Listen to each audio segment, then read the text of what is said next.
आपके साथ भी कभी ऐसा हुआ है कि आपने यूपीआई से पेमेंट किया है और पैसा कट गया लेकिन रिसीवर तक पैसा पहुंचा ही नहीं, या फिर आपके पास आपके खाते से अचानक से पैसे कट गए और अब आपको बैंक के चक्कर लगाने पड़ रहे हैं, लेकिन आपको अपने बैंक से कोई सेटिस्फैक्टरी रिस्पॉन्स नहीं मिल रहा और ना ही आपका पैसा वापस आ रहा, न ही बैंक से कोई मदद मिल रही है।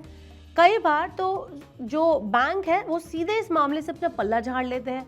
इस तरह की घटनाओं के मामलों में बड़े बैंक तो फिर भी सिचुएशन को थोड़ा संभाल लेते हैं, लेकिन छोटे बैंक जैसे कि ग्रामीण बैंक या फिर एनबीएफसी, इनमें तो मामला और भी ज़्यादा सीरियस है। यहाँ तक कि इस तरह की शिकायतों का कोई खास बंदोबस्त भी नहीं होता इनके पास। ऐसे में इन्हें रेगुलेट करने वाली आरबीआई यानी रिजर्व बैंक ऑफ इंडिया अब कुछ बड़ा करने जा रही है, जिससे कि इस तरह की सारी कंप्लेंट्स को सभी फाइनेंशियल इंस्टीट्यूशंस को ठीक से एड्रेस करना पड़ेगा। इस वीडियो में यही जानने की हम कोशिश करेंगे कि आरबीआई ऐसा क्या प्लान कर रही है और कैसे ये एक बड़े बैंकिंग रिफॉर्म के लिए एक बड़े कदम के तौर पर देखा जाएगा और इससे आम आदमी को, आपको और हमको क्या फायदा होगा। चलिए इस वीडियो में जानने की कोशिश करते हैं, तो ये वीडियो एंड तक देखना ना भूलें। Hello and welcome to Money 9, मैं हूं मीनू शर्मा। तो बात यह है कि आरबीआई अपने ऑम्बड्समैन मैकेनिज्म में एक बड़ा बदलाव करने वाली है। आरबीआई चाहती है कि ग्राहकों को सिर्फ उनकी प्रॉब्लम का सॉल्यूशन ना मिले, बल्कि अगर बैंक या फाइनेंशियल इंस्टीट्यूशंस जैसे कि एनबीएफसीज की कोई गलती अगर मिल जाए तो ग्राहकों को मुआवजा भी मिले।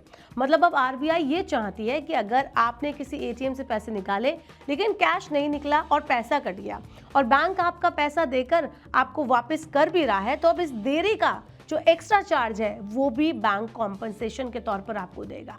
पहले ये जानते हैं कि इससे पहले आरबीआई ऑम्बड्समैन का क्या मैकेनिज्म था और पिछले साल आरबीआई ऑम्बड्समैन के पास कितनी शिकायतें पहुंची। पहले अगर बात करें आरबीआई ऑम्बड्समैन की, तो नवंबर 2021 में आरबीआई ने वन नेशन वन ऑम्बड्समैन के तहत इंटीग्रेटेड ऑम्बड्समैन स्कीम लॉन्च की। इसमें आरबीआई ने बैंकिंग ऑम्बड्समैन, एनबीएफसी ऑम्बड्समैन और डिजिटल ट्रांजैक्शन ऑम्बड्समैन तीनों को एक साथ मर्ज कर दिया। अब इसमें आरबीआई ने एक centralised research and processing centre setup किया। अब अगर बात करें कंप्लेंट्स की, तो आरबीआई की एनुअल रिपोर्ट ऑन ऑम्बड्समैन के मुताबिक 2025 में आरबीआई के पास कंप्लेंट्स में लगभग 43% का इजाफा हुआ, जिसमें से लगभग 20% कंप्लेंट्स मोबाइल और इलेक्ट्रॉनिक बैंकिंग की है। आपको बता दें, इसके अलावा 15% के करीब जो कंप्लेंट्स हैं वो क्रेडिट कार्ड और सेविंग अकाउंट से जुड़े हुए हैं। अच्छी बात यह है कि इनमें से लगभग 57% शिकायतों को बैंक्स और एनबीएफसीज ग्राहकों के साथ बैठकर आपस में ही सुलझा लेते हैं, लेकिन अब आरबीआई ये चाहती है कि इन शिकायतों के निपटारे के लिए कोई अलग से, मतलब ऐसा ना हो कि वो डिले में चली जाए। टाइम पर वो इस पूरे मामले को निपटाना चाहते हैं। जो भी शिकायत है उसका जल्द से जल्द निपटान होना चाहिए और अगर देरी हुई है, डिले भी हुआ है, तो बैंक इसका मुआवजा दे। लेकिन इसमें बैंक का भी एक पक्ष है, वो ये है कि कई बैंकों के पास इस तरह की शिकायतों को डील करने के लिए रिसोर्सेज और मैन पावर नहीं है। तो ऐसे में अगर उन्हें मुआवजा देना पड़े तो उनका अपना जो बैलेंस है वो गड़बड़ा जाएगा। इसके अलावा कई ग्राहक छोटी छोटी दिक्कतों को बढ़ा चढ़ाकर सीधे आरबीआई तक ले जाएंगे, जिससे उन्हें मुआवजा मिल सके। ये भी एक बड़ी प्रॉब्लम है।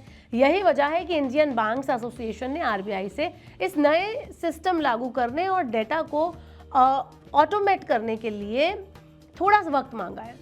तो कुल मिलाकर बात यह है कि आरबीआई अब ग्राहकों को और ज्यादा सहूलियत देने के साथ साथ पूरा बैंकिंग सिस्टम को काउंटेबल बनाने की दिशा में कदम बढ़ा रहा है, ताकि जब भी गलती बैंक की मानी जाए या बैंक की गलती सामने निकल कर आए तो उनको इस बात का कहीं ना कहीं डर हो कि इसका उन्हें ग्राहकों को मुआवजा भी देना पड़ेगा। तो वो किसी भी कंप्लेंट को हल्के में ना ले और सोच समझकर उसका निपटान करे कि अगर हमने टाइम से निपटान नहीं किया तो हमें इसकी पेनल्टी देनी पड़ेगी। आप इस मुद्दे पर क्या सोचते हैं? आप हमें कमेंट बॉक्स में नीचे बता सकते हैं। ऐसी और वीडियोस के लिए देखते रहिए मनी 9 और सब्सक्राइब करें मनी 9 का यूट्यूब चैनल।